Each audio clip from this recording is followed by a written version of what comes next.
Yo, what's up guys? Good morning. Ayun, kagigising lang po natin. Medyo inaantok pa tayo. Kita nyo naman sa mata ko. Medyo namaga pa.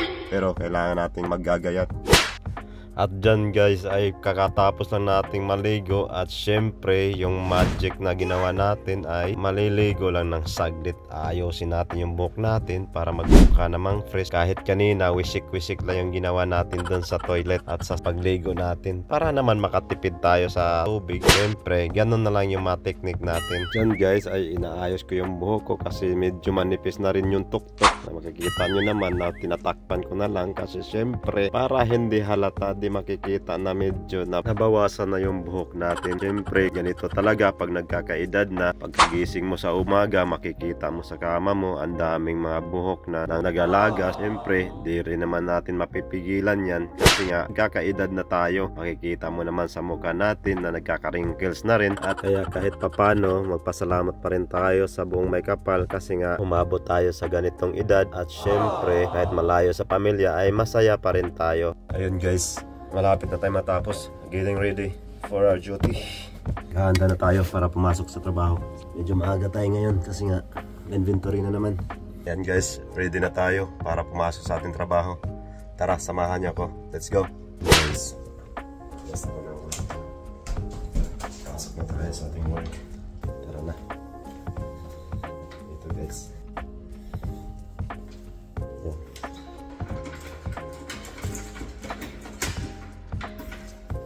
Bababa na tayo sa elevator.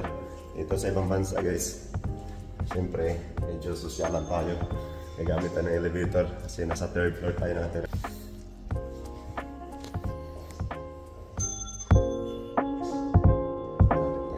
Dito na tayo sa baba. Diyan tayo maghihintay ng car lift. Diyan sa ano natin, sa antayan ng bus. Diyan dumadaan yung service natin para sa duty natin. Mamaya papasok na tayo. Let's go.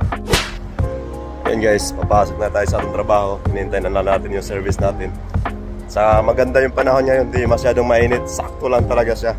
Mas mainit pa yata yung sa Pilipinas kaysa dito eh. Yan guys, hinintay pa tayo ng bus. Wala pa, di pa dumaan. Maya-maya pa siguro. Saglit na minuto. Yan, ito yata guys. Parating na. Yan. Let's go. Yan guys, sasakay na tayo ng bus.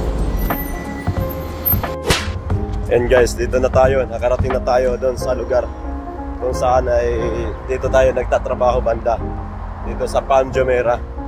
Ito yung isa sa pinakamagandang lugar dito sa Dubai. Yung makikita mo yung forma ng ng island is parang parang palma siya. So tatawid muna tayo sa stoplight. And makikita nyo guys, habang malayo pa sila, naka-preno na sila kasi nga ganun sila disiplinado yung mga tao dito eh. Ganun yung policy dito, rules and regulation. Kaya wala masyadong aksidente dito. Compare doon sa Pilipinas na maraming mga taong sumusunod sa batas. Yung parang hawak na nila yung batas. Lalo na yung mga may mga pera. Kasi nga maraming nagagawa yung pera. Kung may pera ka, napaka-powerful. Maraming nag-aaway dahil sa pera. Dito sa ibang bansa guys, ayun, maganda yung pamamalakad dito. Kaya kadalasan sa mga tao dito nag-i-stay ng mga 15 years, 20 years. Yung iba umaabot pa ng 20 years mahigit. Kasi nga nagustuhan nila yung lugar dito. Kasi maganda kasi yung lugar eh. Napaka-safety para sa lahat. Kung may maganda kang gadget dito, magandang cellphone, mamahalin, mga alahas, pwede mo ilabas. Pwede mo suotin yung mga alahas mo dito. Kasi nga wala namang mga upload dito ng mga alahas eh. Kasi nga natatakot sila sa batas dito sa ibang bansa. Kaya komportable, maraming turista dito.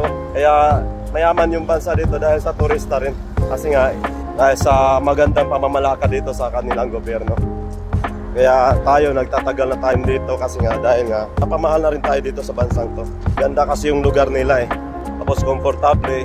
Kailangan mo lang talaga ng masipag, matyaga. At saka syempre samahan mo na rin ang dasal. Kasi nga, yung Panginoon pa rin yung may-ari ng lahat. Yung mga desisyon natin, kailangan nating sa Panginoon na hingi tayo ng mga guidance. That's all for today's video. See you next vlog. Babush!